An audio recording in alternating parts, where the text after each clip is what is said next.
ആദ്യമായിട്ട് ആഫ്രിക്കയിലെ റുവാണ്ടയിൽ പോയപ്പോഴേക്കും CTC സിസ്റ്റേഴ്സാണ് host ചെയ്തത്. കോൺവെൻറ്റ് പള്ളിയുടെ തൊട്ടടുത്ത് തന്നെയാണ്.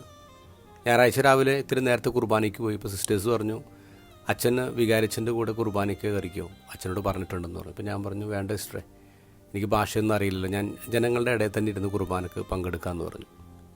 ഞങ്ങൾ ചെല്ലുമ്പോൾ പള്ളിക്കകത്ത് ആരുമില്ല. പതുക്കെ ആൾക്കാരൊക്കെ വരാൻ തുടങ്ങി. പള്ളി ഏകദേശം നിറയാറായി. അപ്പോൾ ഇവർ വരുന്നത് എല്ലാവരും നല്ല കോട്ടും ഷൂ ഒക്കെ ഇട്ടാണ് വരുന്നത്. പക്ഷെ ഒരു പ്രശ്നമുള്ളത്, ഇവരങ്ങനെ അലക്കലും കുളിക്കലൊന്നുമില്ല. മാസങ്ങളുള്ളവർ ഈ കോട്ടിടും. എനിക്കവിടെ ഇരിക്കാൻ പറ്റുന്നില്ല, കാരണം അത്രയ്ക്ക് രൂക്ഷമായ സ്മെല്ലാണ്. വോമിറ്റിംഗ് ഒക്കെ വരാൻ തുടങ്ങി. ഞാൻ അവിടെ നിന്ന് എഴുന്നേറ്റ് നേരെ സാക്രിസ്റ്റിലേക്ക് പോയി. ഉടുപ്പൊക്കെ ഇട്ട് അച്ഛൻ്റെ കൂടെയാണ് ആൾത്താരിൽ കുർബാനയ്ക്ക് കൂടിയത്. അവിടെ ഒരു സിസ്റ്ററുണ്ട്. സിസ്റ്റർ അവിടെ സ്കൂളിൽ HM ആണ്. ഇപ്പോൾ സിസ്റ്ററോട് ഞാൻ പറഞ്ഞു, സിസ്റ്ററെ, സിസ്റ്ററിന് ഇപ്പോൾ ഈ നാട്ടുകാരുടെ മണമാണ് കേട്ടോ.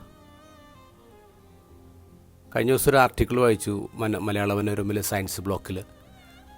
അതിൽ എഴുതിയിരിക്കുന്ന അതിൻ്റെ ടൈറ്റിൽ ഇങ്ങനെയാണ്: ശരീരഗന്ധം എന്ന തിരിച്ചറിയൽ കാർഡ്. അതിൽ പറയുന്നത് നമ്മുടെ എല്ലാ മനുഷ്യർക്കും വ്യത്യസ്തമായ ശരീരഗന്ധമുണ്ട്. നമ്മുടെ ശരീരത്തിനുള്ളിൽ നിന്ന് വരുന്ന വിയർപ്പിന് മണമൊന്നുമില്ല, പക്ഷേ തൊലിപ്പുറത്തുള്ള ബാക്ടീരിയസുമായിട്ട് ചേരുമ്പോൾ അതിന് ഡിഫറൻ്റ് ആയിട്ടുള്ള ഗന്ധം വരുന്നു. കുറ്റാന്വേഷണത്തിൽ ഇപ്പോൾ ശരീരഗന്ധം ഉപയോഗിക്കുന്നുണ്ട് തിരിച്ചറിയാൻ വേണ്ടി. ഫിംഗർ പ്രിൻറ്റ്സ് പോലെ തന്നെ ഇതിന് ഓർഡർ പ്രിൻ്റ് എന്ന് പറയാം.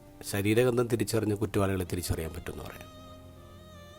എൻ്റെ ഗോസ്പലിൽ ഈശോ പറയുന്നു, എൻ്റെ ശരീരം ഭക്ഷിക്കുകയും എൻ്റെ രക്തം പാനം ചെയ്യുകയും ചെയ്യുന്നവനിൽ ഞാൻ വസിക്കുന്നു, അവൻ എന്നിലും വസിക്കുന്നു. അപ്പോൾ നമ്മൾ ഈശോനെ ഭക്ഷിക്കുന്ന ആൾക്കാരാണ്. ഈശോ നമ്മളിൽ വസിക്കുന്നുണ്ട്. എത്രയോ വർഷമായിട്ട് നമ്മൾ ഈശോനെ കഴിക്കുന്ന ആൾക്കാരാണ്. അങ്ങനെയെങ്കിൽ നമ്മുടെ ശരീരത്തിന് ആരുടെ ഗന്ധമാണ്? നമ്മുടെ ശരീരത്തിന് ക്രിസ്തുവിൻ്റെ മണമുണ്ടോ?